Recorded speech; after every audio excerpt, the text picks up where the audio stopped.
dried blood is dead blood.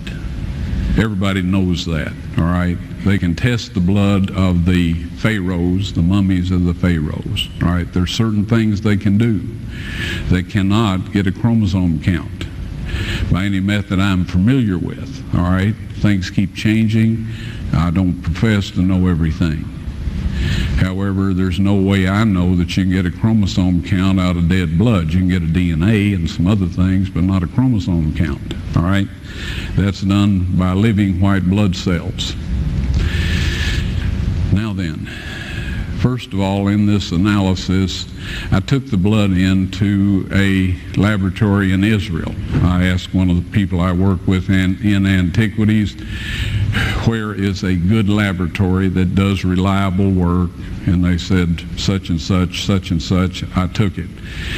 I just said, please examine this blood and tell me what you can tell me about it.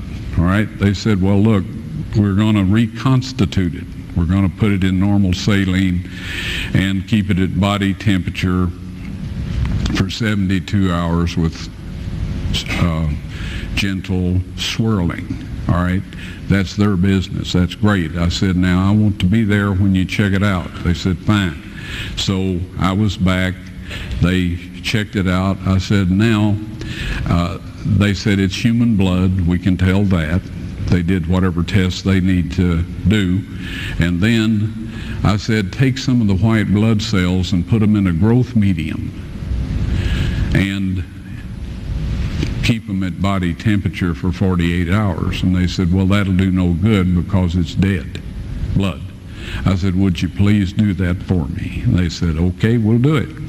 So anyway, I said, I want to be there when you take it out and examine it. So I was back there. They took it out, examined it under a microscope, and the one technician called the other one over there, and then they called the boss over there, and they were talking Hebrew a mile a minute there for a little bit, and they looked at me and they said, Mr. Wyatt, this human blood only has 24 chromosomes in it. Everybody else has 46. You see, 23 from your mother, 23 from your father, 22 autosomes from your mother, 22 autosomes from your father.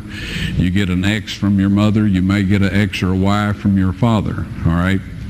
This blood had 23 chromosomes from the mother's side, one Y chromosome only.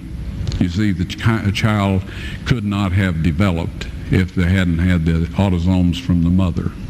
So all of his physical characteristics were determined by his mother's side of the family, her autosomes.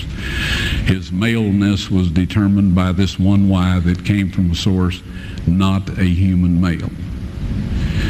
Then they said, this blood is alive. And then they said, whose blood is this?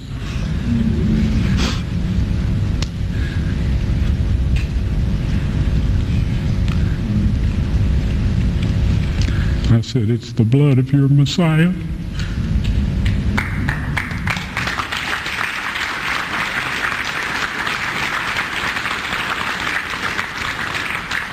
And I assure you, those men's lives have changed.